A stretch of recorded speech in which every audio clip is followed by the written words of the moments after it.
2 उड्डाणपुलांचा समावेश असणार आहे।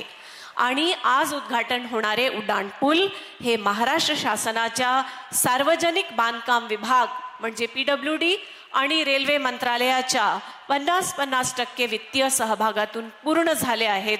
त्यासाठी महारेलतर्फे महाराष्ट्र शासन, सार्वजनिक बांधकाम विभाग आणि रेल्वे मंत्रालयाचे खूप खूप आभार।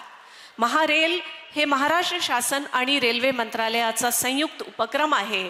सध्याच्या रेल्वे सुविधांची क्षमता वाढवणे, राज्यातील रेल्वे पायाभूत सुविधांच्या विकासाला वेग देणे, तसेच नवीन रेल्वे प्रकल्पांची आखणी करणे, रेल्वे मार्गांचे गेज रूपांतरीकरण, दुहेरीकरण आणि त्याचबरोबर नवीन रेल्वे प्रकल्प राबविण्याच्या उद्देशाने Maharashtra rail infrastructure development corporation limited म्हणजे महारेलची स्थापना झाली आहे।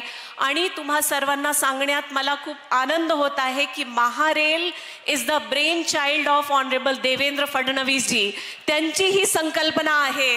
आणि ज्या प्रकारे महारेलद्वारे कार्य करण्यात येत आहे त्यातून ही संकल्पना किती सफल झाली आहे हे सांगायला नको। तुम्हाला मी सांगू इच्छिते की रेल्वे ट्रॅकवर उड्डाणपूल उभारणे म्हणजे खूप आव्हानात्मक काम आहे आणि एका वर्षात 2 ते 3 उड्डाणपूल तयार होतात।